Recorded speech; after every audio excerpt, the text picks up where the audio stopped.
In the year of our Lord 1204, on the 12th day of April, the great city of Constantinople, the new Rome, found itself under the dark shadow of catastrophe. The heart of a millennia-old empire, this magnificent metropolis was a testament to countless dynasties, civilizations, and faiths that had risen and fallen within its walls. That day, it was the bustling, tumultuous centre of a world teetering on the brink of chaos, its air thick with smoke from fires that had engulfed parts of the city. The smell that permeated the atmosphere was an unholy mixture. The scent of burning flesh, cheap wine, and the smouldering fumes of sacrilege. 3 days earlier, the majestic walls of Theodosius, those formidable defences that had resisted the relentless assaults of Huns, Avars, Arabs, and Rus for over a millennium, had fallen. The city, once impenetrable, was now at the mercy of warriors whose cloaks bore the crosses of faith, yet who brought destruction and devastation in their wake. This assault was carried out not by enemies of a different faith, but by the armies of the Fourth Crusade, an expedition originally summoned to liberate the Holy Sepulchre in Jerusalem, turning instead upon the largest Christian city in the world. Their mission, twisted and corrupted, resulted in a sack unparalleled in its brutality and greed. The attackers, a disparate host of armed men, Frankish knights, Venetian sailors, German mercenaries, Pisan sellswords, raged through the streets, palaces, and sacred sites, unleashing violence that knew no bounds. The chaos was fueled not just by violence, but by an insatiable hunger for riches and conquest. In the cathedral of Hagia Sophia, the repository of Orthodox faith, the nights turned into scenes of drunken desecration. Soldiers, intoxicated and reckless, tore golden ornaments from the altar, spilling wine from sacred chalices and turning holy relics into trophies of their conquest. On the patriarch's throne, a prostitute half naked and shamelessly flaunting her presence was a symbol of the city's fall from grace. Priceless icons, beacons of divine presence, were hacked into pieces with axes, their sacred images reduced to firewood. Ancient manuscripts containing the collective wisdom of centuries, philosophical treatises, theological writings, classical literature, were either burned in bonfires or used as bedding for horses, symbolizing the total eclipse of knowledge and enlightenment. Bronze work, statues that once adorned the hippodrome and forums, masterpieces of Phidias and Proxenos, were melted down to produce coinage, stripping the city of its artistic and cultural heritage. What was happening was more than a mere plunder. It was a systematic annihilation of civilization itself. In this terrifying hour, when it seemed as if the very Antichrist had taken residence within the sacred city, no one among the victorious, neither Baldwin of Flanders, a pious noble, nor Enrico Dandolo, the cunning Venetian doge, nor the youthful knight Robert de Clary, yet realized the full scope of their act. They did not merely loot a city, they sought to forge a new state upon its smouldering ruins. An empire, a Latin empire, was to rise from the ashes, an entity that would serve as a bastion of Catholicism in the East. This new realm, born of betrayal and sacrilege, was destined to be a forsaken and fragile entity, built on the shifting sands of hatred and blood. Its founders, united in their greed, cemented its foundation with the blood of their own brothers in faith from the very first day, destined for a short life of disgrace and broken dreams. To understand how such a catastrophe could happen, how a mighty 1,000-year-old Byzantine empire, the direct successor of Rome, could be brought to its knees, not by external enemies, but by its own kin, requires us to look back in time.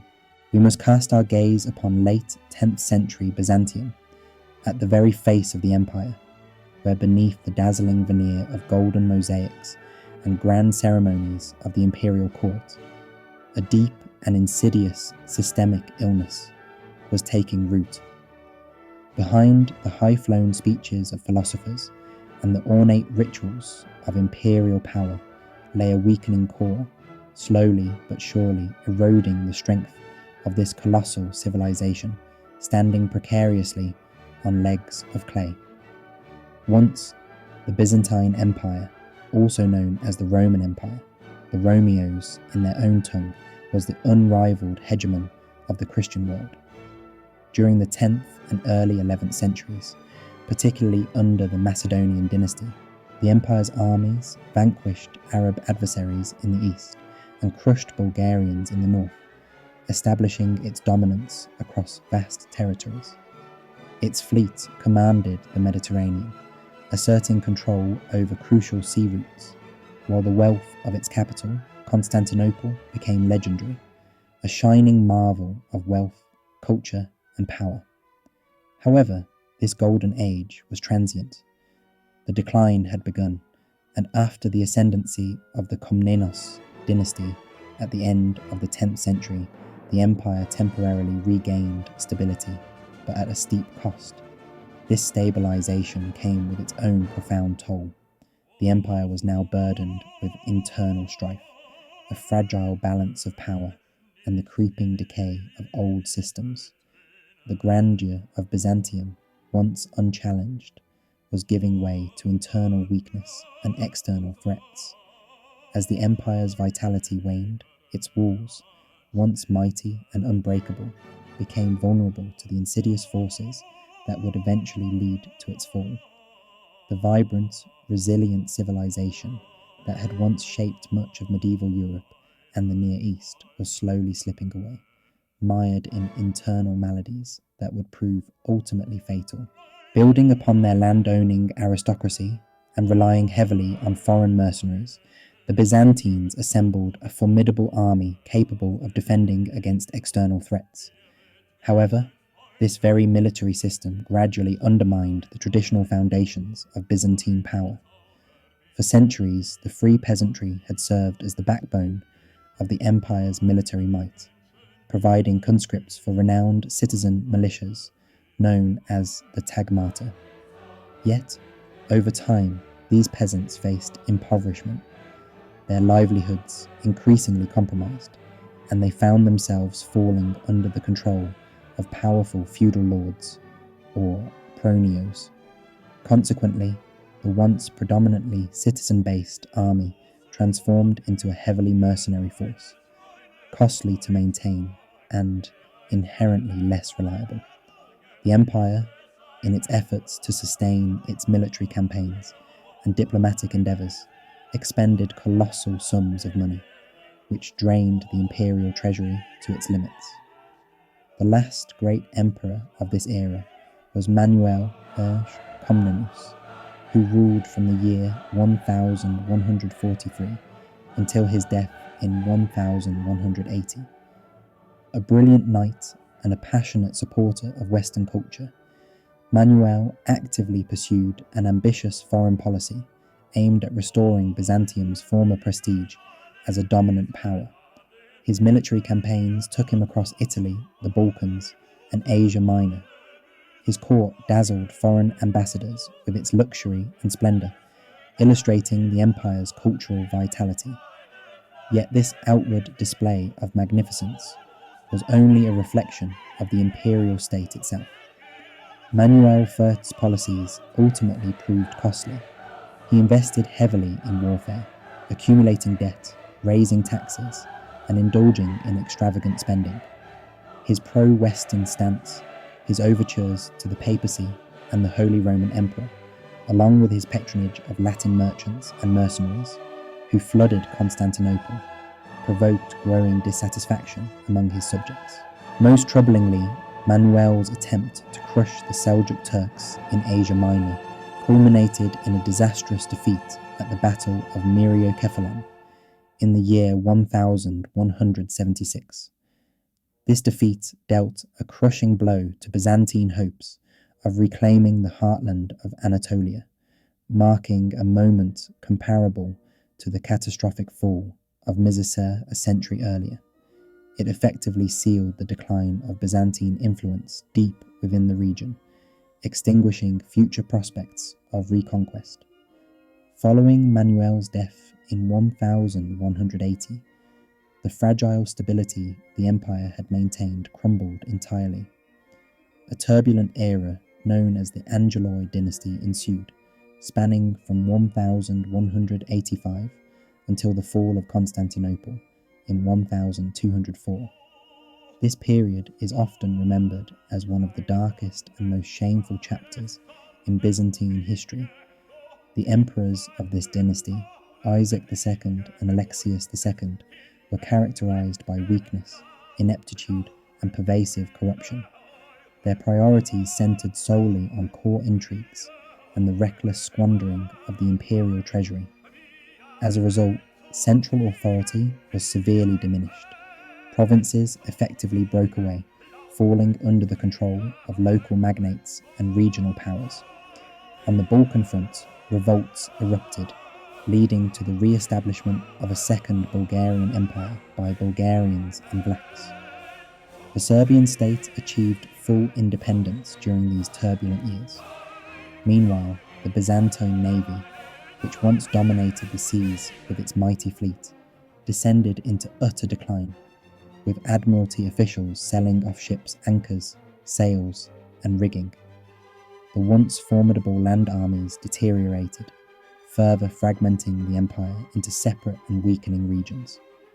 Alongside this political and military collapse, the growing cultural and religious rift between Byzantium and the Latin West widened dramatically. The schism, formally acknowledged in the year 1544, deepened the divide. Greeks viewed the Western Christians as barbarians, dogmatic heretics, and heretics who misrepresented the true faith through their erroneous teachings about the divine procession of the Holy Spirit from the Son, and who subjugated themselves to the ambitious authority of the Roman Pope.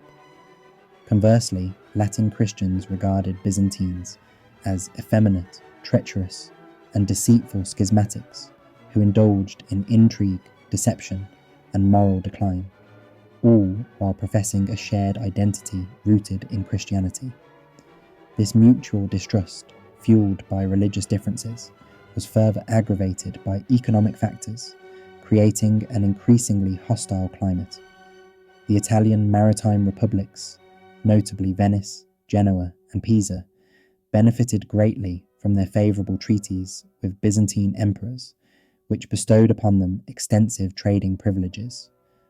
These privileges effectively placed the entire external commerce of the empire in the hands of a handful of Italian city-states, allowing them to dominate and exploit Byzantine trade routes, markets, and resources over the centuries. In the bustling quarters of Constantinople, each district functioned almost as an independent state, a self-sufficient entity with its own rules and peculiarities. These neighbourhoods amassed great wealth, their opulence a stark contrast to the rapidly deteriorating fortunes of the local merchant class, which was being steadily impoverished and pushed to the brink of ruin. This growing disparity and underlying tensions periodically erupted into open hostility, spilling over into violence. In the year 1182, amidst another political upheaval that shook the very foundations of Constantinople, the unrest culminated in a gruesome massacre orchestrated by a crowd incited by the newly rising authorities. This mob, fueled by long-standing resentment and political motives, turned its fury toward the Latin inhabitants of the city. Tens of thousands of Italians who had come to Constantinople for trade or settlement were brutally murdered in a savage frenzy. Their homes and churches were looted, their possessions pillaged, leaving behind a trail of chaos and despair. The few survivors, battered and broken, fled westward, bearing with them a burning desire for revenge that would echo down the ages. By the end of the 10th century, the vast empire of Byzantium had diminished significantly, now only a shadow of its former grandeur. Internally weakened by factional strife and political instability, it was also besieged by enemies on multiple fronts. Riddled with internal discord, surrounded by hostile neighbours, and detested by the Western powers, the empire resembled an overripe fruit, perilously close to falling from the branch at the slightest gust of wind. That wind, however, was already beginning to stir from the west, heralding approaching storms. In the year 1198, a new figure emerged on the papal throne, Pope Innocent II.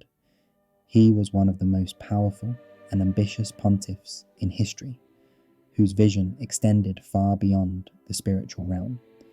Innocent called upon Christendom to undertake a new Fourth Crusade, aimed at reclaiming Jerusalem and restoring Christian dominance in the Holy Land. No one at the time could have foreseen the tragic twist that such a holy mission would eventually take. What began as a crusade ostensibly for the liberation of Jerusalem was destined to culminate in the siege of Christian Constantinople itself, a city deemed the very heart of Christianity. To many, it seemed as if the celestial bodies had aligned perfectly for another grand crusading effort, one that would glorify Christ and reinforce medieval ideals of faith and conquest. Pope Innocent, a man of unyielding willpower and boundless ambition, was eager to see Jerusalem retaken, an objective that had been lost after the fall of the Crusader state of Antioch. His impassioned calls resonated deeply within the hearts of the most influential barons from France, Flanders, and Germany. Unlike previous crusades, which were largely driven by royal armies, this venture was increasingly led by the highest echelons of noble aristocracy, magnificent knights and seasoned commanders who brought their own ambition and martial prestige. Leading figures such as Thibaut, Count of Champagne, Louis, Count of Blois, and Baldwin, Count of Flanders, took command. After Thibaut's early demise, the leadership was entrusted to Bofinger, the Margrave of Manners, an experienced warrior and diplomat whose family ties to Byzantium were deep and complex. The plan laid out by the Crusaders was straightforward yet strategic. Instead of marching overland through hostile territories in Byzantine Greece and Asia Minor, as previous crusading armies had done, they aimed to strike directly at the core of the Muslim world, Egypt. Egypt, recognized as the granary and economic hub of the Ayyubid dynasty, was seen as the keystone to affording control over Jerusalem. Conquering Egypt, with its wealth and strategic importance, was expected to bring about the fall of Jerusalem in a logical and inevitable sequence. For this vast operation, an enormous fleet was essential to transport thousands of soldiers and their horses across the sea, a task that could only be accomplished by one maritime power in medieval Europe, the Venice Republic. All eyes turned toward the Venetian lagoons, a realm renowned for its maritime prowess and nautical expertise. At the centre of this constellation of political intrigue was one of the most captivating yet ominous personalities of that era, Enrico Dandolo, the Doge of Venice. At the time of these events, he was over 90 years old and completely blind, a fact often attributed to a diplomatic mission gone wrong during his dealings with Byzantium. Despite his blindness, Dandolo's sharp mind, unwavering will, and ruthlessly pragmatic approach to politics and war remained unclouded. His intense focus was solely on Venice's interests, above all, securing the independence and prosperity of his city-state. Dandolo epitomized the spirit of Venice, a republic of merchants and traders who viewed warfare and faith merely as extensions of their commercial ambitions. When the envoys of the Fourth Crusade arrived in Venice in the year 1200, Dandolo seized the opportunity to forge a colossal alliance, cementing a pact that would intertwine the destiny of Western Christendom with Venice's maritime power. His mastery of diplomacy and strategy would soon thrust the entire Western world into a sequence of events that would forever alter the course of history. In the political and military landscape of the early 13th century, Venice found itself tasked with a daunting obligation to construct and equip a formidable fleet capable of supporting its interests abroad, while simultaneously providing sustenance for the army engaged in distant campaigns. The financial burden of this undertaking was immense, amounting to a staggering sum of 85,000 silver marks, a colossal figure considering the economic context of that era. Driven by a mix of zeal and strategic calculation, the Crusaders, filled with enthusiasm and confidence, agreed to the terms, confident that they could fulfill their commitments. However, this seemingly straightforward agreement would soon prove to be fraught with unforeseen dangers and tragic miscalculations. In the summer of the year 2022, an army began to gather in Venice, but the numbers were dramatically lower than anticipated. Instead of the anticipated 33,000 knights and soldiers, only about 12,000 arrived, an insufficient force by any standard. Many of the knights, driven by personal ambitions, logistical issues, or perhaps lack of resolve, chose alternative routes to reach the Holy Land, while others simply failed to make it to the muster point at all. Despite their diminished numbers, the Crusaders managed to scrape together their resources and collected roughly 51,000 silver marks, leaving a deficit of about 34,000 marks, funds desperately needed to pay Venice for its support. This shortage left the Crusaders in a perilous position. They were now debtors to the Venetian Republic, which was far from a passive creditor. Venice, shrewd and pragmatic, understood the precariousness of its position, but the ordeal inflicted substantial financial losses. To recover, the city-state temporarily halted all its trading activities for nearly 18 months, devoting its resources to mobilizing its shipyards and sailors for future endeavors.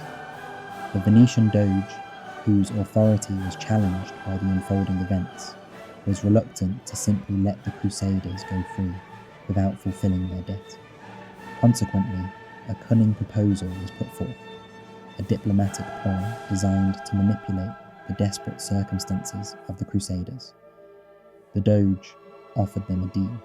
In return for postponing their repayment of the outstanding debt, the Crusaders would assist Venice in capturing a strategically vital city located on the Adriatic coast, Zara, known today as Zadar. However, this proposal carried a significant moral and political complication. Zara was a Christian city, a vassal to the King of Hungary, who himself had taken up the cross and was under the jurisdiction and protection of the Pope. Attacking a Christian city, especially one allied with a Catholic monarch, was a morally dubious act and marked a dangerous departure from the original crusading unction. This marked the first perilous step down a treacherous path, one that eroded the initial religious purpose of the campaign. Many knights, outraged at the idea of fighting fellow Christians, chose to abandon the campaign altogether, leaving the camp in discontent. Yet, the majority, overwhelmed by the dire straits they found themselves in, reluctantly agreed to proceed with the plan. Thus, in early November of the year 2022, the combined Venetian and Crusader fleet advanced towards Zara under a cloudy dawn. Despite the city's inhabitants having displayed crosses on their walls as a sign of their faith, the assault was relentless. The city was stormed, its defences overwhelmed, and the inhabitants subjected to brutal pillaging. News of this event spread rapidly. Then a wave of outrage erupted in Rome. Pope Innocent II, upon learning of the sack, was filled with fury and issued a stern condemnation. He declared that the entire army, including both Venetian forces and Crusaders, was excommunicated, a spiritual censure that ostracized them from the church community. Although later he lifted the excommunication for some repentant barons, the sentence remained in force for the Venetians, who showed no remorse for their actions. This act of violence tarnished the Crusades' moral standing. What was once a holy endeavour to reclaim the Holy Sepulchre had now degenerated into an act of plunder conducted by excommunicated soldiers. At a moment when the Christian forces found themselves wintering in the fallen city, uncertain of their next move, an unexpected messenger arrived, an envoy who was destined to dramatically alter the course of their campaign. This messenger was dispatched by the Byzantine prince, Alexis Angelus, the son of the deposed and blinded Emperor Isaac II. His father, weary of captivity, had been overthrown by his own brother, who had seized the throne in Constantinople. Young Alexis, fleeing the political chaos of his homeland, slipped westward and offered the Crusaders a proposal that, on the surface, seemed impossible to refuse. If they would help him reclaim his rightful throne, he promised to pay them an enormous sum, 200,000 silver marks, that would easily cover their debt to Venice. Additionally, he pledged to supply 10,000 soldiers for the ongoing campaign in the Holy Land, and, most controversially, to place the Greek Orthodox Church under the authority of the Pope in Rome. For the majority of the Crusaders, this proposal appeared as a divine gift, a solution to their financial woes, a logistical lifeline, and a spiritual unification under the papal authority. It seemed to solve nearly all their pressing problems, the economic burden weighing them down, the lack of sufficient forces for the Holy War, and the division within Christianity itself. Assisting the legitimate heir in restoring his throne seemed not only a noble cause, but also a divine mandate, an act that would serve both their faith and their interests. Many believed that helping Alexis III to reclaim his throne, thereby ending the Greek schism, was perhaps the most righteous and godly act they could undertake, promising a new chapter of unity among the Christians.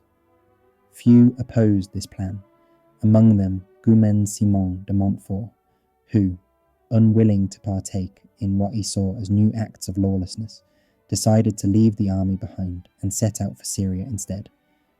In contrast, the leading figures of the expedition, Boniface of Montferrat, Baldwin of Flanders, and, notably, Enrico Dandola, who was perhaps the clandestine mastermind behind the entire conspiracy, embraced this opportunity with great enthusiasm.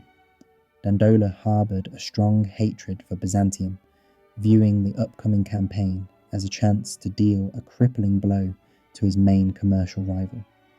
Boniface, on the other hand, hoped to seize a richly endowed territory that would secure his wealth and prestige. Meanwhile, other barons dreamt primarily of glory and vast spoils, eager for fame and fortune. The decision was made clear and final. The fleet, adorned with banners bearing the crosses, turned away from the usual course southward toward Egypt, and instead set sail eastward, directly towards Constantinople. Treachery had found its target. By the summer of the year 1203, a formidable Crusader fleet, dazzling in the sunlight with hundreds of banners and coats of arms fluttering proudly, appeared on the harbour of Constantinople. The sight they beheld was truly awe-inspiring. Even the most seasoned warriors found themselves struck speechless. Before them sprawled the greatest city of Christendom, built on 7 rolling hills, encircled by a double wall that had long been regarded as virtually impregnable, crowned by countless domes of golden churches that shimmered brilliantly in the sunlight. The participant in the campaign, chronicler Geoffrey de Villehardouin, later wrote that those experiencing the city for the first time could hardly believe such wealth and splendour existed. an overwhelming sense of awe mixed with tears of joy and amazement. Yet, this wonder was akin to that of a predator observing its prey, an expression of hunger and intent. The Byzantines, in their turn, regarded the approaching Crusaders with a mixture of horror and disdain. The city's ruler and usurper emperor, named Alexius II, was utterly unprepared for the impending assault. In his mind, he had hoped that the sight of the city's formidable walls and the display of military strength would serve as a deterrent to these foreign invaders. Unfortunately for him, he was gravely mistaken.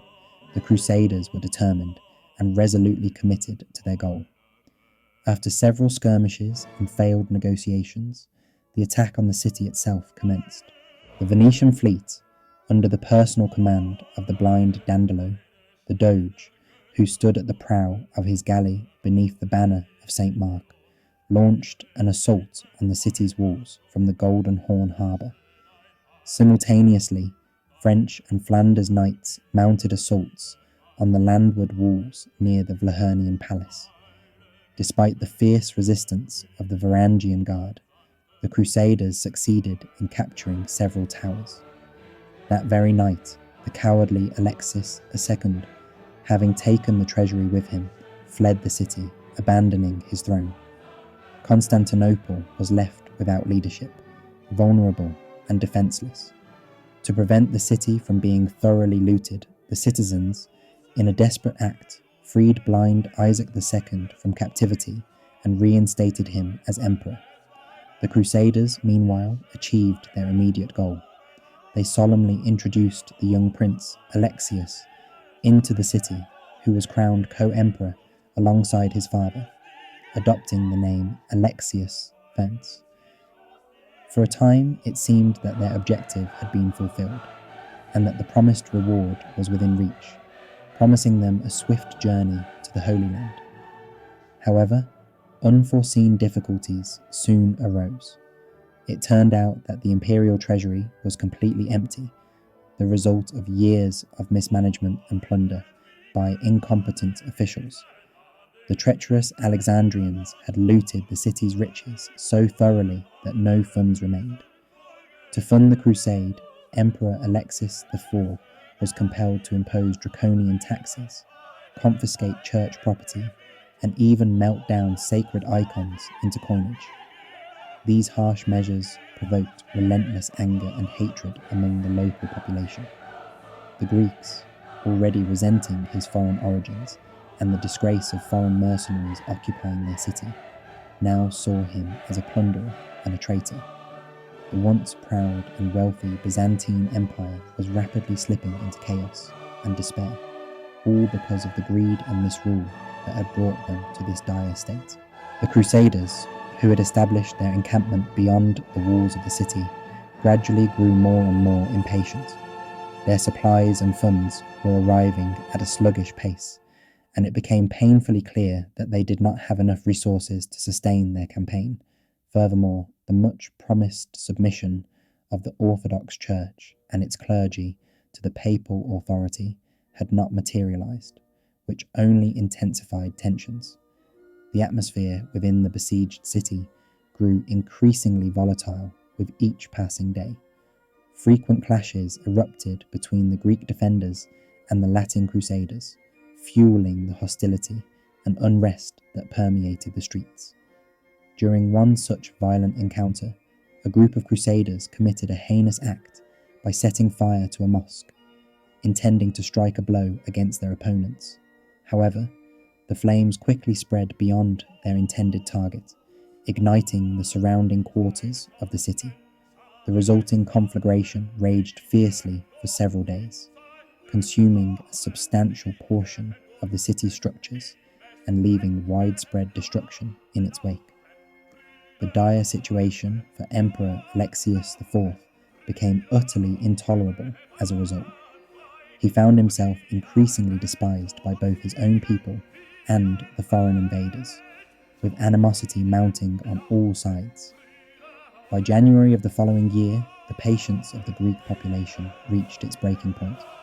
An uprising erupted within the city, led by a prominent and spirited nobleman named Alexius Verso Ducas, nicknamed Murtzouphlos, which translates to the frowning one, a name derived from his prominent, tightly clenched eyebrows. This revolt culminated in the cruel suppression and imprisonment of the puppet emperor, Alexius IV, who was strangled in prison.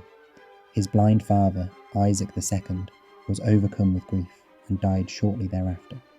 Murtzouphlos seized the throne amidst this chaos, immediately severing all ties and agreements with the Crusaders.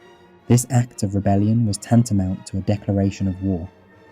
The Crusaders now found themselves in a foreign land, utterly unprepared, destitute of money, lacking sufficient provisions, and facing a fiercely fortified city hostile to their presence.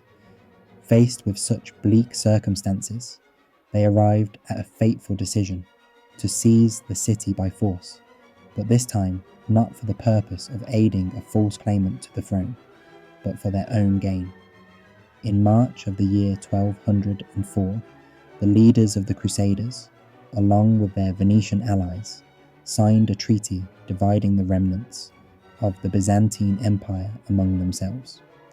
This treacherous document, drafted even before the city was stormed, outlined the process for selecting a new Latin emperor, as well as the division of lands, wealth, and titles. Of the loot gained, 3 parts out of 4 were designated to settle debts owed to Venice, while the remaining share was split among the Crusaders.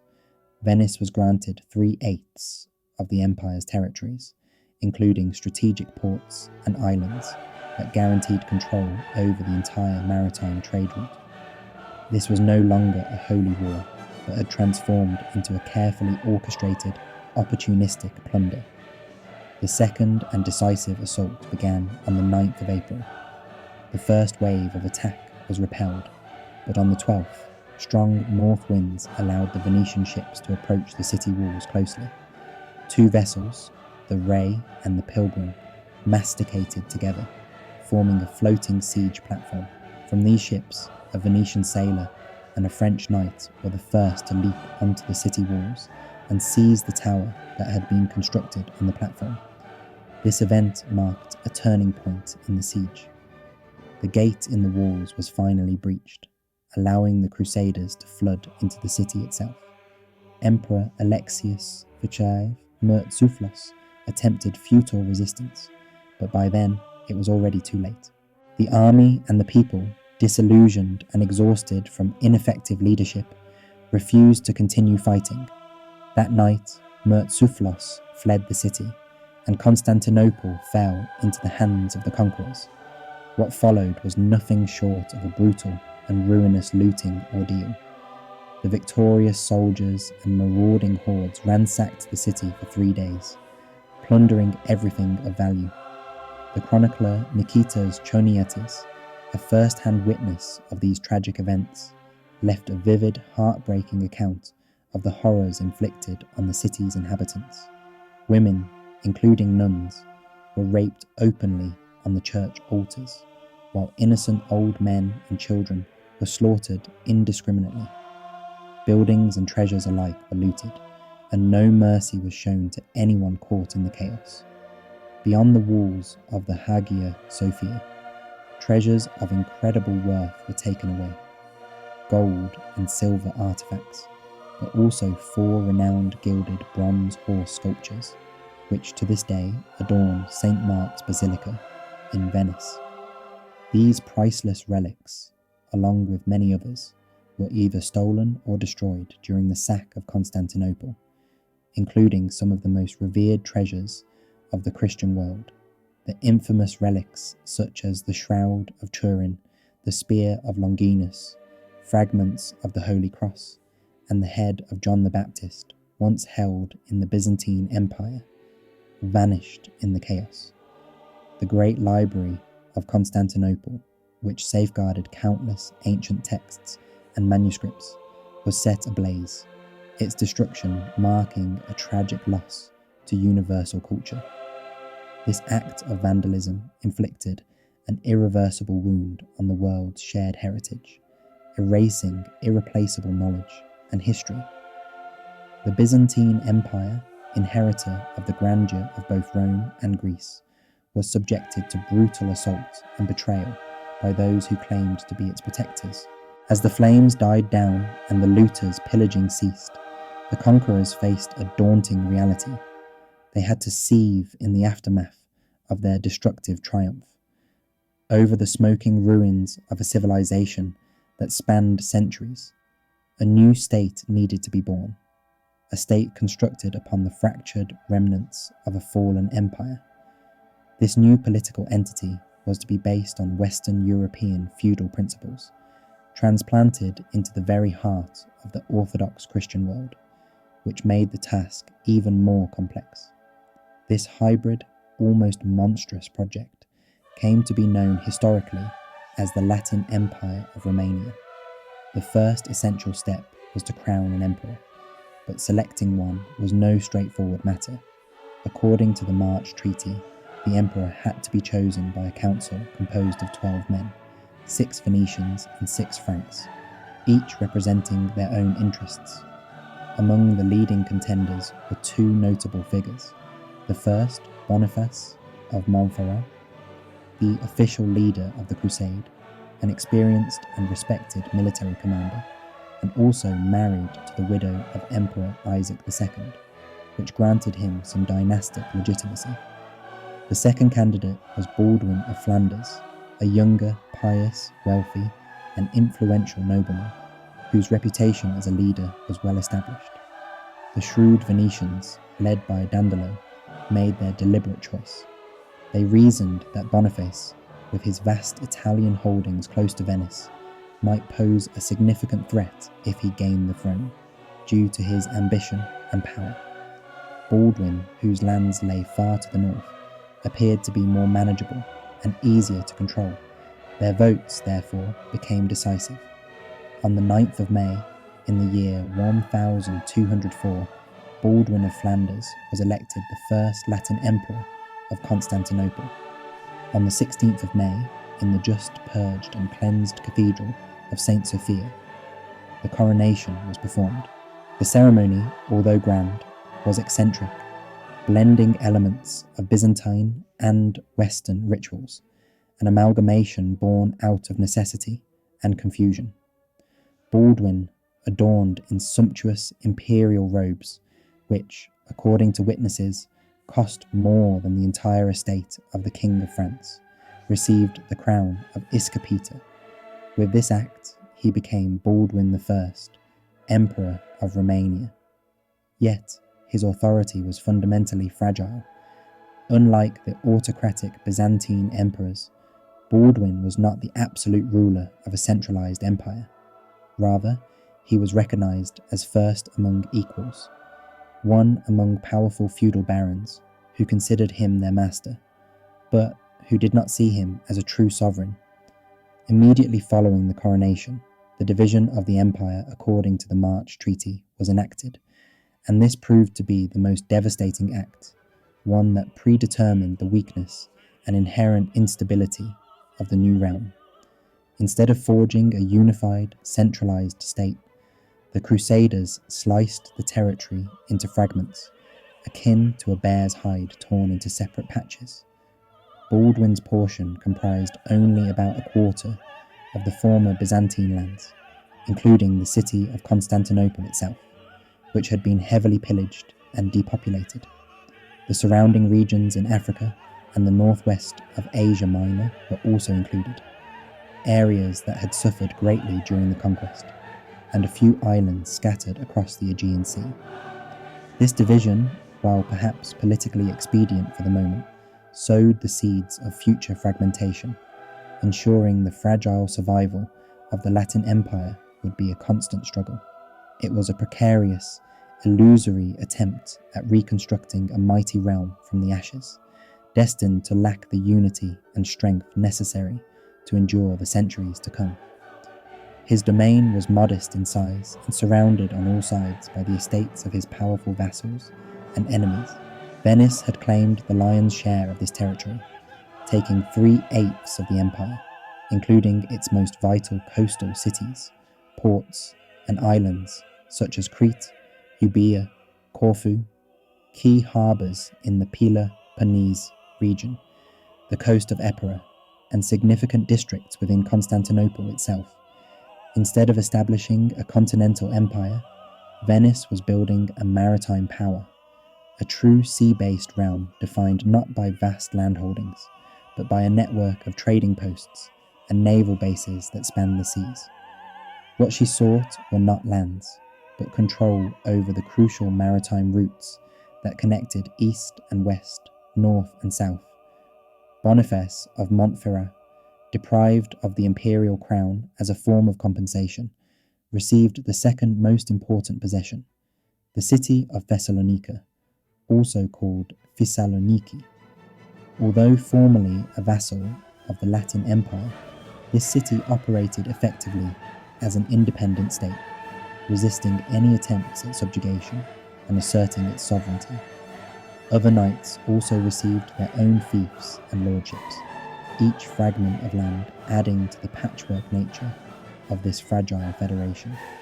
In Greece, new principalities emerged, the Achaean Principality and the Duchy of Athens, both becoming bastions of French knightly culture for several centuries to come. From the very beginning, the Latin Empire was not a unified, centralized state, but rather a precarious confederation of feudal holdings scattered across a vast and hostile landscape. Several inherent flaws undermined its stability from the outset. First, the empire lacked legitimacy and widespread popular support. The majority of the Greek Orthodox population viewed the Latin rulers not as legitimate authorities, but as heretics, invaders, and plunderers. The Greek aristocracy and clergy, upon losing their lands, fled and immediately began organising insurgencies, refusing to accept foreign rule. Second, there was a chronic shortage of manpower. The Latin forces, numbering only a few thousand knights and their attendants, were tasked with controlling a territory inhabited by nearly 1 million people. The hoped-for influx of fresh troops from Western Europe quickly dried up. Europe, after having received its share of relics and tales of wealth, lost interest in supporting this shaky venture. The once enthusiastic Crusaders had dispersed, and the promised reinforcements never materialized in sufficient numbers. Third, the financial situation was catastrophic from the very start. The empire was essentially bankrupt from its inception. Constantinople had been plundered during its capture. Trade routes were severed or severely disrupted. The tax system had been decimated. Latin emperors constantly needed funds, borrowed from Venice or extorted from the papacy and European monarchs, and these resources were never enough to stabilize the realm. Finally, the Latin Empire faced powerful enemies encircling it from all sides. To the north was the rising Second Bulgarian Empire, gaining strength and territory.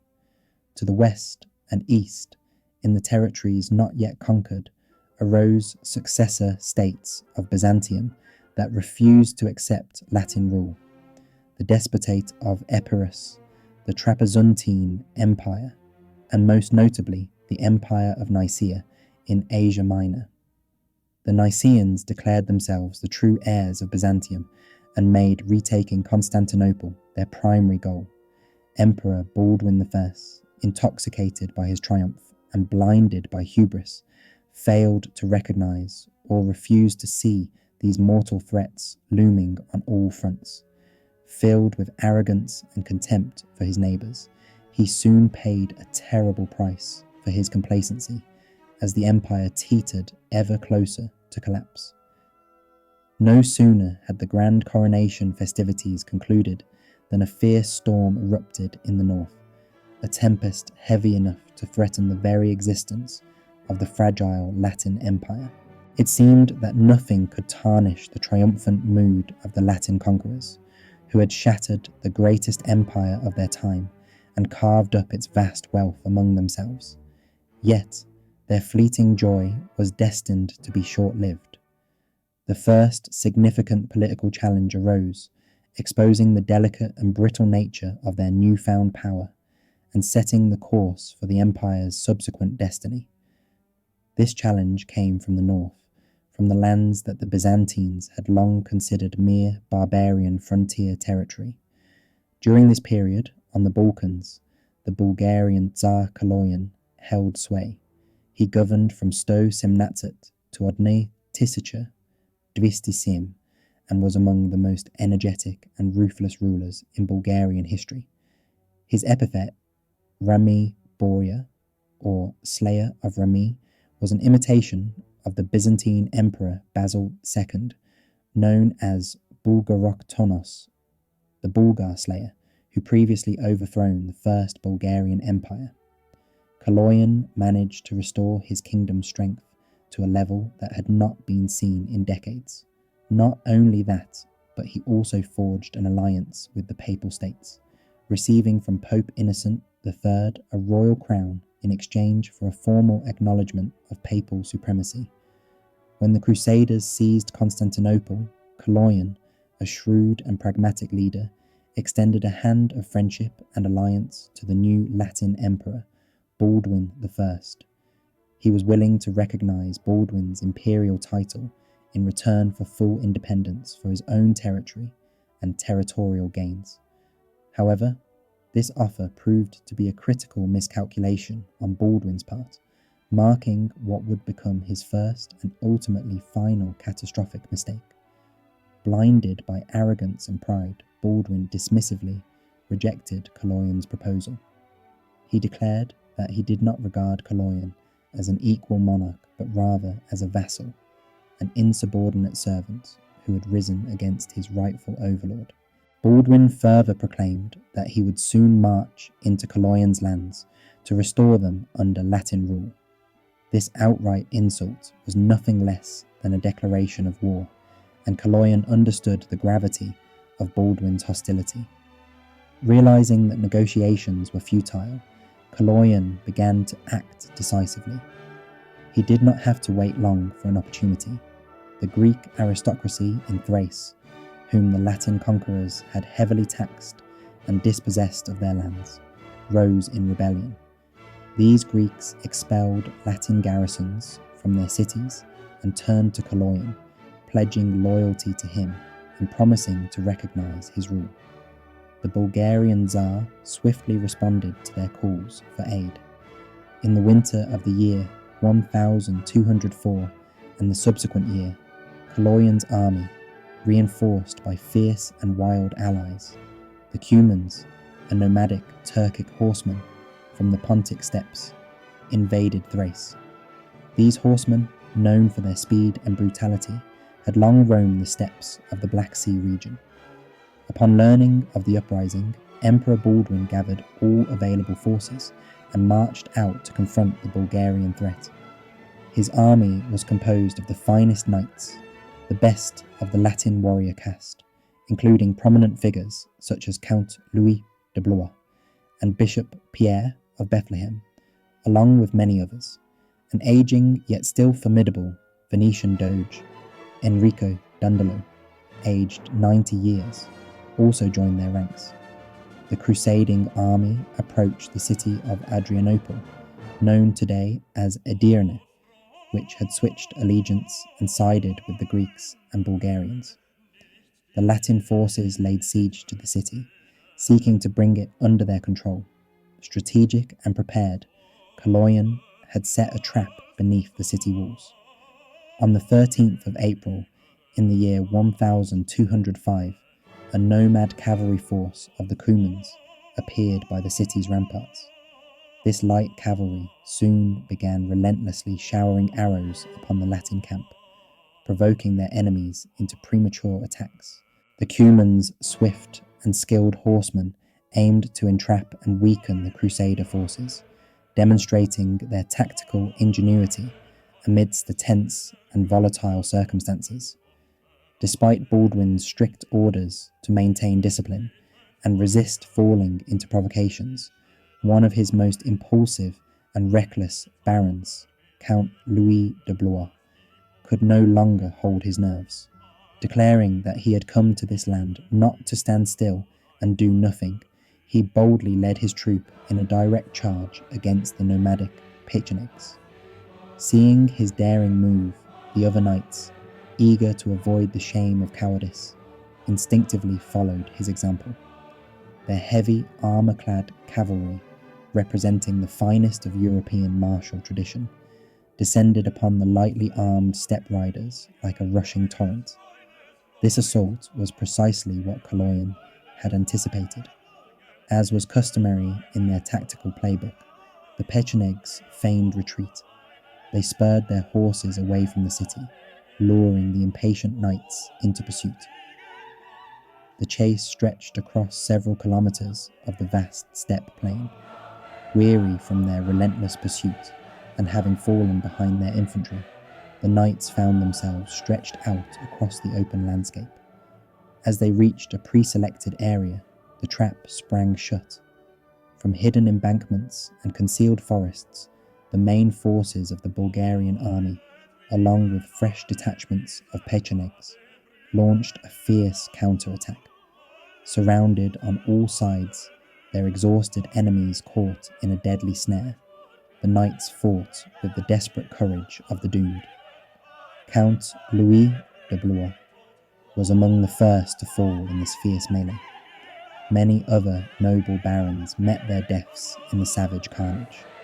The Emperor Baldwin, fighting valiantly at the front lines, was thrown from his horse and quickly captured. The Battle of Adrianople ended in utter disaster. The Latin Empire's forces evaporated almost entirely, their armoury of knighthood nearly wiped out, their aristocracy decimated, many of their most skilled warriors either slain or taken prisoner. An old veteran of Dandolo, named Dindo, managed to gather what remains of the army and retreat to Constantinople, but soon afterward he succumbed, some say from his wounds, others from grief and shame. The fate of Emperor Baldwin remains one of history's deepest mysteries. He was taken prisoner and transported to the Bulgarian capital, Tarnovo, where he was thrown into prison. Rumours about his fate grew increasingly wild and contradictory. One prevalent account claims that Kaloyan, furious that Baldwin's wife, who was in Constantinople, refused to negotiate his ransom, ordered the ruler's limbs to be amputated before casting him into a ravine to be devoured by carrion birds. Another, more romantic legend suggests that the Bulgarian queen fell secretly in love with the captured emperor, but upon being rejected, she betrayed him by informing her husband, which ultimately led to Baldwin's execution.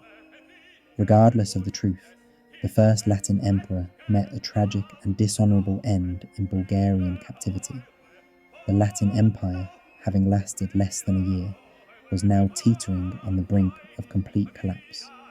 It was stripped of its governing body, its army, and its defences. Kaloyan, intoxicated by victory, marched through Thrace and Macedonia, leaving devastation in his wake. He destroyed not only the Latin settlers, but even his former Greek allies, earning himself a new nickname, John's Dog. It seemed that nothing could now save the pathetic remnants of Latin rule in the region, yet destiny had other plans. At this critical moment, a man emerged at the head of the remnants of the empire, a leader capable of wielding almost supernatural resilience and ingenuity to forge a new path amid chaos. The defeat at Adrianople plunged Constantinople into shock and despair. The city held only a few hundred knights, their numbers dwindling rapidly. The treasury was empty, and enemies closed in from all sides. It appeared that the Crusaders' grand adventure would soon end in ignominy and ruin. During that tumultuous period, the leadership of the Latin Empire was taken over by an unexpected figure, Baldwin's brother, Henry of Flanders, who was elected regent and later recognised as the second emperor. This appointment proved to be a true salvation for the weakening Latin realm. Unlike his proud and short-sighted predecessor, Henry of Flanders demonstrated qualities that set him apart as a truly capable ruler. He was not only a brave and skilled warrior, but also a shrewd, pragmatic statesman with a far-reaching vision, perhaps the only genuinely great leader in the relatively short history of this fragile empire. From the very start, Henry displayed extraordinary energy, rallying whatever remaining forces he could gather and orchestrating a determined effort to halt the advancing enemy. His efforts bore fruit in the year of 2007, when fortune ultimately favoured him.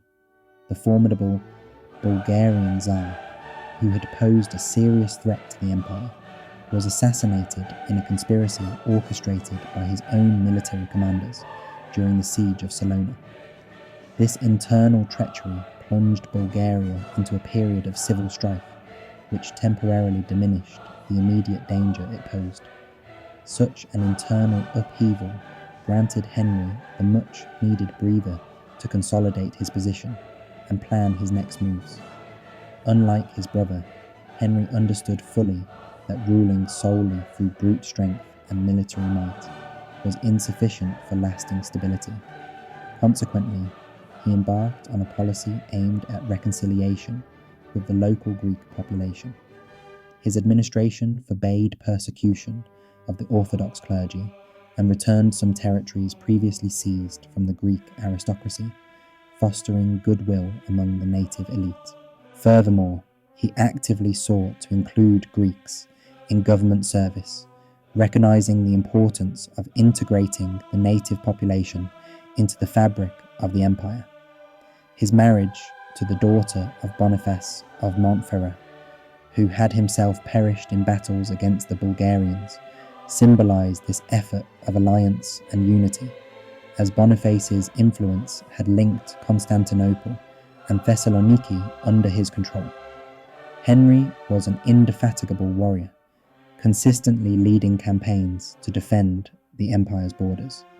He fought relentlessly against Bulgarian incursions, as well as Greek factions from Nicaea and Epirus, and dealt decisively with internal rebellions among his vassals. Over the course of 10 years, his leadership managed to restore stability and even expand the empire's frontiers. His command and conduct earned him respect, and he became a true knightly figure, a monarch admired both by his compatriots and foreign allies alike.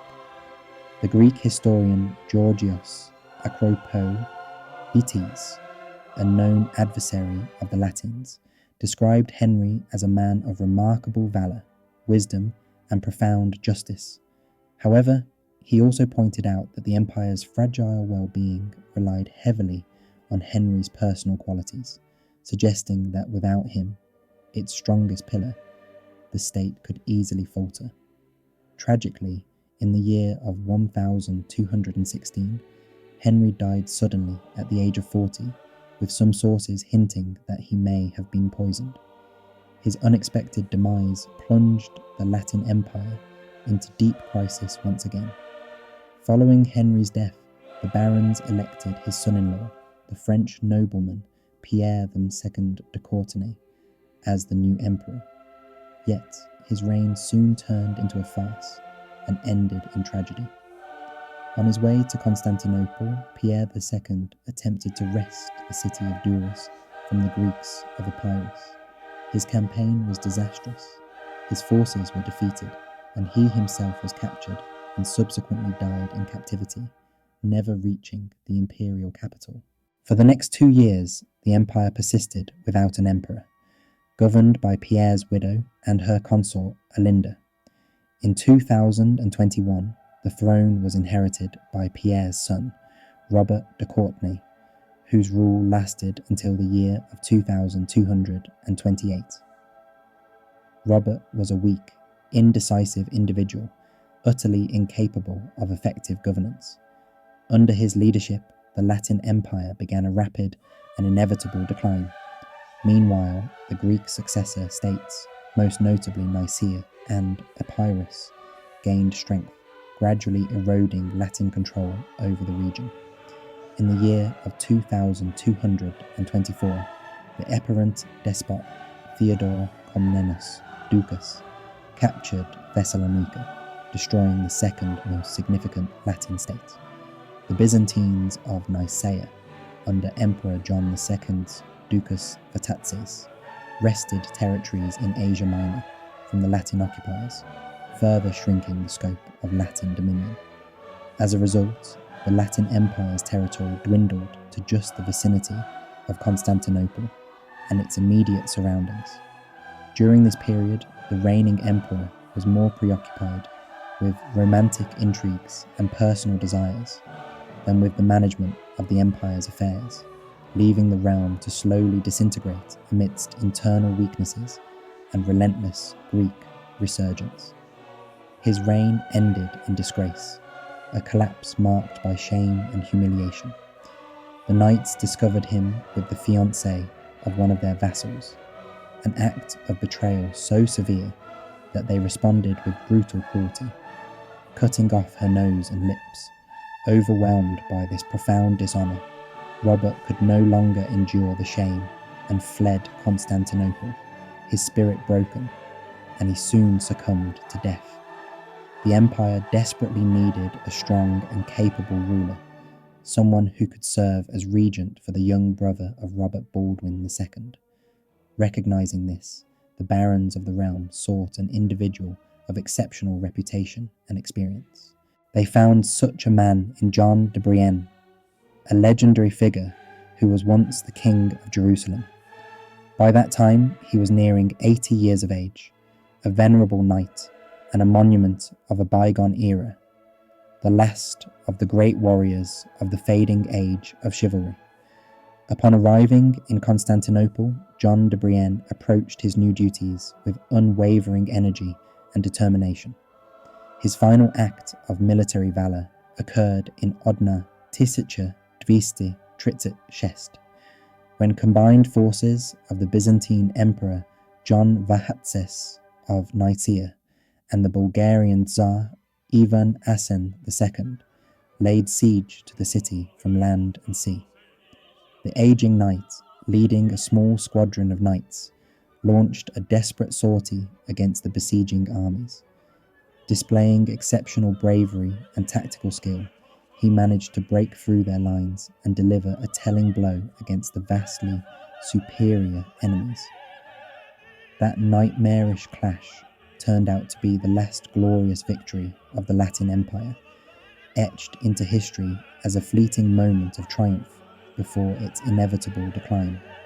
A year later, in Odne 1237, the old lion, exhausted and defeated, finally succumbed, and power was transferred to the young Baldwin II.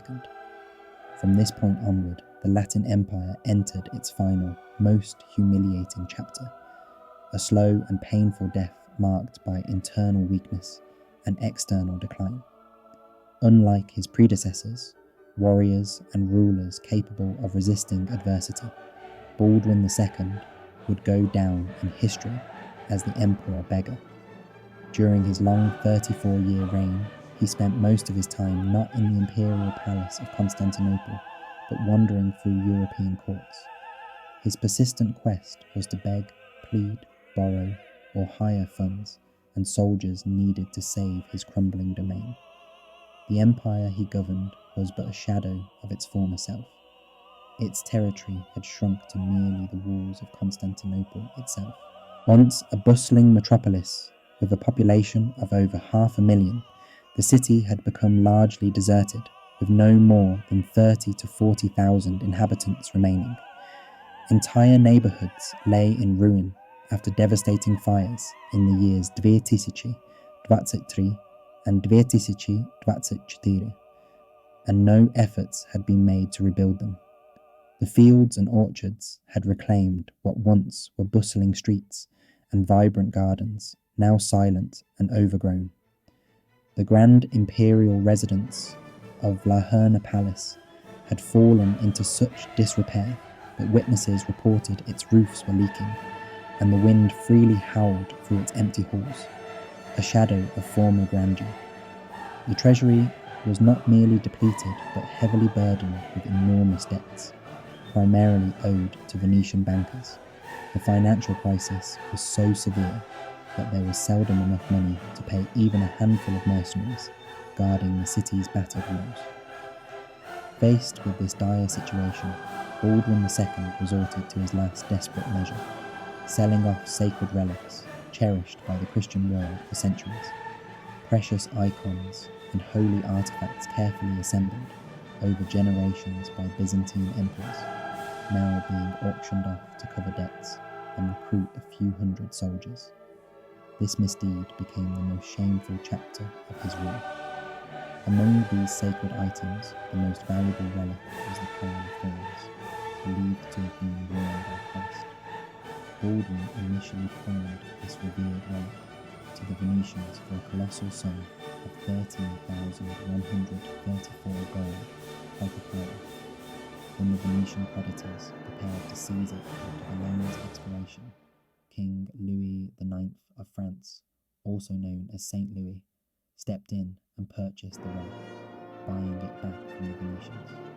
To safeguard this priceless treasure, Louis commissioned the construction of a masterpiece of Gothic architecture, the Chapel of Sainte-Chapelle in Paris, designed explicitly to house and display the revered crown. Following the coronation of the Latin Emperor in Constantinople, other relics of the Passion of Christ were also transported to France. Among these sacred treasures were fragments of the life-giving cross, the lance of Longinus, and a sponge soaked in vinegar. Baldwin, eager to raise funds, sold whatever he could, including items of great religious significance. At one point, he even mortgaged his own son and heir, Philip, to the Venetians as a guarantee for yet another loan, hoping that such desperate measures might stave off the city's inevitable collapse. Yet, despite these efforts, no real relief came. The money evaporated like snow, melting under the spring sun, and support from the West remained scarce. The Pope issued papal bulls, calling for aid, but most European monarchs were preoccupied with their own affairs, indifferent to the crumbling empire. Constantinople was dying a slow and painful death, a city that had once been the heart of Christian civilization, now reduced to a shell of itself. In a bid for resources, Baldwin ordered the removal of lead sheets from the roofs of palaces and churches, melting down the precious metal for sale. The city was literally tearing itself apart, each brick and beam being stripped away, each relic sold to stave off famine and ruin. The last Latin knights in Constantinople, once proud defenders of the city, had dwindled into impoverished adventurers, eking out a meagre existence through petty banditry in the surrounding countryside. The once thriving state had ceased to function as an effective entity. What remained was merely a hollow shell, a ghostly fragment clinging desperately to life within the dying walls of a city long past its prime. Meanwhile, on the other side of the Marble Sea, in the city of Nicaea, the Greek Empire in exile grew stronger with each passing year. The Nicaean emperors, especially John II Vatatzes, displayed remarkable wisdom and vigour as leaders. They built a formidable army, restructured the economy, and deftly navigated the intricate web of diplomacy. Their alliances shifted between the Bulgars, the Turks, and even the enemies of the Pope in Italy, each move calibrated to serve their grand goal. Their sacred obsession was the reconquest of Constantinople, and by the middle of the 10th century, Nicaea had become the undisputed leader of the Greek world, overshadowing its rival, the despotate of Epirus. The city's liberation was now only a matter of time, and this time arrived during the reign of a clever, ambitious, and entirely unscrupulous ruler, Michael VIII Palaiologos. He ascended the throne in the year 1259, overthrowing the legitimate heir from the Lascarid dynasty, with the sole aim of consolidating his shaky legitimacy through a glorious victory. The year 1261 marked the momentous turning point. The Latin Empire was in its final days. Emperor Baldwin II was, as always, absent from Constantinople, engaged in another humiliating diplomatic tour across Europe. In the city, a small Venetian garrison maintained control. In July, a modest Byzantine force of about 800 soldiers, commanded by the talented general Alexios Strategopoulos, was sent by Emperor Michael VII to the borders of the Latin Empire, specifically to the region of Thrace. Their mission was purely reconnaissance and demonstration of strength, no plans for an assault on the city itself. Michael VII had just concluded a one-year truce with the Latin rulers, preparing for a prolonged and serious siege in the future. However, fate intervened unexpectedly. Upon reaching the outskirts of Constantinople, Strategopoulos encountered local Greek peasants who brought astonishing news. The main Latin garrison, along with the entire Venetian fleet, had departed on a campaign to seize an island in the Black Sea that belonged to the Byzantines. The city was virtually undefended at that moment, a rare, perhaps once-in-a-lifetime opportunity. This piece of intelligence ignited hope and curiosity among the Byzantines, representing a potential turning point in their long struggle to restore their empire. Strategopoulos fully understood the magnitude of the danger he was confronting. His group was exceedingly small, with only a handful of men at his command. If their mission failed, they knew they would face the wrath of the emperor himself, who would be furious over the violation of the ceasefire agreement. Yet, despite these overwhelming risks, the temptation to proceed was simply too great to resist. The peasants revealed to him a secret passage concealed within the city wall, an alley used for agricultural purposes, which was almost entirely unguarded. Under the cover of night, in the early hours of July 25th, a small, stealthy unit of Strategopoulos' men slipped through this hidden route, avoiding detection. They silently neutralized the few guards posted along the way and swiftly unlocked the gates of the Salivrian Tower, allowing the main force of their allies to pour into the city. This sudden invasion shattered the fragile state of calm within the city walls, and the orthodox Byzantine forces immediately responded with venomous urgency. Their core units advanced rapidly toward the Venetian quarter, which they quickly set ablaze. Their strategic goal was to cut off the retreat of the incoming Latin soldiers, potential reinforcements who could return or aid in the organization of the defense by burning bridges and sowing chaos. The flames spread with alarming speed, igniting fear and panic among both soldiers and residents, who, roused by the screams and the roaring fires, found themselves unable to mount any organized resistance. The mounting chaos led many to believe that an enormous Nicene army had launched a surprise attack on the city. Emperor Baldwin II, who by an unfortunate twist of fate had only days before returned to the imperial capital, was awakened by the tumult. When he looked out of the palace window and saw the Byzantine soldiers rampaging through the streets, he quickly lost all composure. Lacking any desire to rally his troops or organize a defense, he abandoned all dignity. In sheer panic, he flung aside his crown, scepter, and all symbols of imperial authority, and fled in his undergarments toward the port. There he managed to seize a Venetian merchant vessel and hastily set sail, abandoning the city in disgrace, aiming to escape to Euboea. Others among the Latin elites, including several barons and Venetian merchants, followed his example, abandoning their posts and their holdings. As a result, the Latin Empire crumbled without a decisive battle, a fall as ignoble as its unlikely rise. It shattered into nothingness, leaving behind only shadows of its former power. When news of Constantinople's fall reached Michael VIII Palaiologos, he initially dismissed the reports as mere rumours, unwilling to believe that such a catastrophe could really have happened. But once the truth was confirmed, an overwhelming wave of joy and triumph swept over him. On the feast day of the Dormition of the Mother of God, August 15th, in the year 1261, Michael VIII entered the liberated city through the Golden Gate in a solemn procession.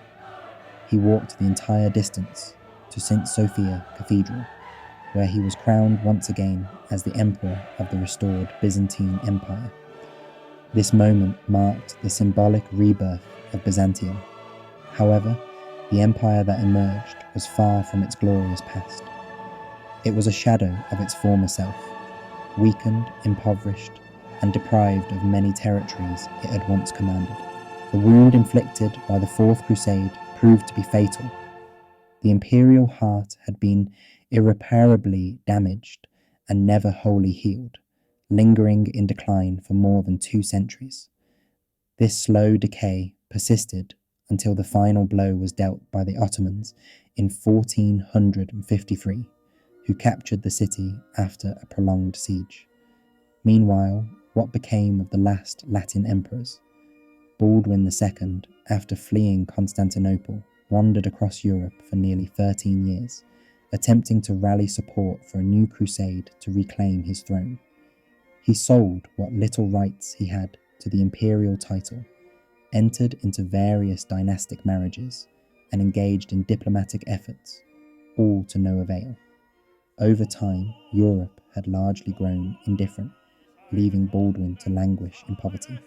He died in exile and destitution in the year 1273. His son, Philip, inherited only the empty title of Latin Emperor of Constantinople, a mere placeholder that passed through several subsequent generations of European aristocrats, each holding on to the name without any real authority or lands. The title had become a curious relic of a bygone era, more a symbol of lost glory than of actual rule.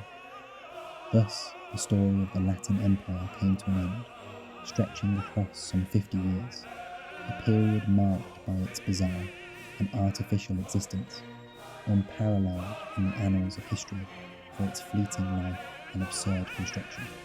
The empire, born out of ambition and conquest, ultimately dissolved in ignominy, leaving behind a legacy of failed dreams and shattered ambitions, becoming a strange footnote in the complex tapestry of medieval history. This was a project born out of greed, betrayal, and cynical political calculation, and as a result, it was doomed from its very inception. Its history serves as a stark lesson about the futility of attempting to establish a stable and lasting foundation built on hatred and violence. This is especially true when the involved party is an outsider, a foreigner in a land that has its own deeply rooted traditions. But why was the Latin Empire destined to fail? As we have examined, the roots of its failure were embedded right at its very core, in the fundamental elements from which it was established. It was essentially a foreign body, an alien presence imposed upon a land with its own rich and ancient customs. The feudal system that the Crusaders tried to impose was entirely incompatible with the Byzantine tradition of centralized, bureaucratic authority. It lacked genuine support from the local population, who viewed the Latin rulers as invaders, heretics, and foreigners, rather than legitimate masters. This hostility fostered a persistent movement of partisan resistance and created an environment ripe for collaboration with any external enemies. The Latin rulers' authority was fragile, weak, and fragmented. Instead of forging a unified empire, they pieced together a patchwork quilt of rivalrous feudal factions, each vying for power and unable to cooperate militarily in the face of threats. Furthermore, the Latin Empire was surrounded by enemies. It found itself in constant warfare with the Bulgarians, and the 3 Greek successor states, each of which never abandoned hopes for revenge and the reclamation of their homeland. At the same time, the empire suffered from perpetual shortages of both personnel and financial resources. The steady stream of knights and funds from Western Europe quickly dwindled, leaving the Latin rulers to fend for themselves and leaving the empire increasingly vulnerable. This decline in support and resources marked the beginning of its inevitable downfall. What then were the long-term consequences of this brief and tragic experiment? They proved to be enormous and, for the most part, devastating. The Fourth Crusade and the subsequent Latin occupation inflicted a mortal blow upon Byzantium. The empire failed to restore its former strength and grandeur. The sack of Constantinople, the loss of territories, the economic collapse, and the erosion of control over vital maritime trade routes, especially as Italians gained dominance, broke the back of what was once a mighty civilization. These catastrophic events transformed the Paleologan Empire into an easy target for rising powers, including the expanding Turks. It is reasonable to assert that the fall of Constantinople in 1453 was a direct consequence of the disaster that befell the city in 1424.